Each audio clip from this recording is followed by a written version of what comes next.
Bwana Yesu asifiwe sana. Amen. Bwana Yesu asifiwe. Amen. Watoto wetu wa kiume wengi wameharibika kwa sababu shetani amekaa kwenye akili.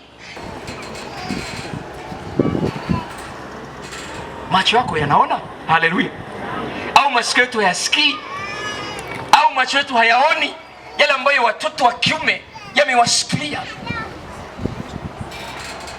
Hebu Mungu aliponye taifa letu. Bwana Yesu asifiwe sana. Mungu aponye watoto wetu wa kiume.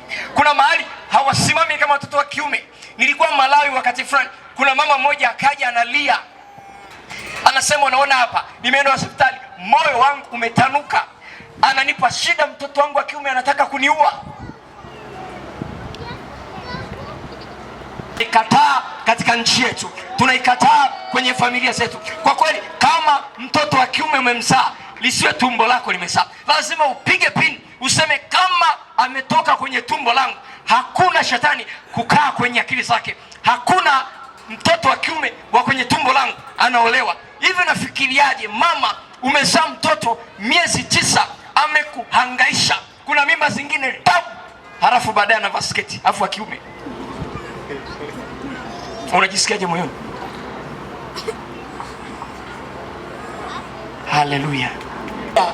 Akili hazijaombewa.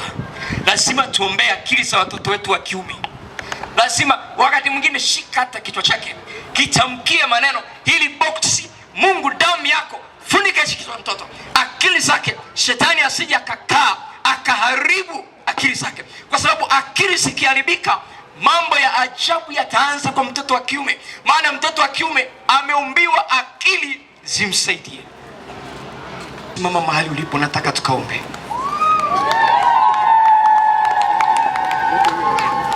Nina agenda chache hapa, nataka tukaombe.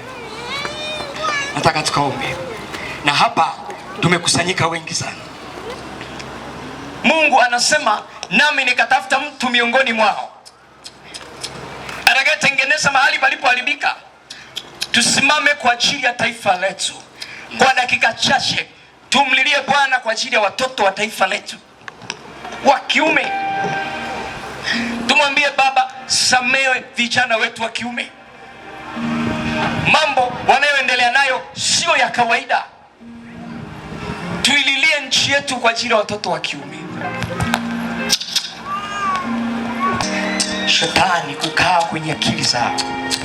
Yes. Simama kama mzazi uliyeko Tanzania, unaomba kwa ajili ya watoto wa kiume.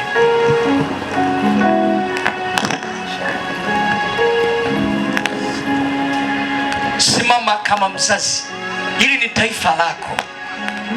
Unajua Mungu anatupa ajenda mbalimbali za kuombea taifa letu. Hebu na wewe jioni ya leo simama.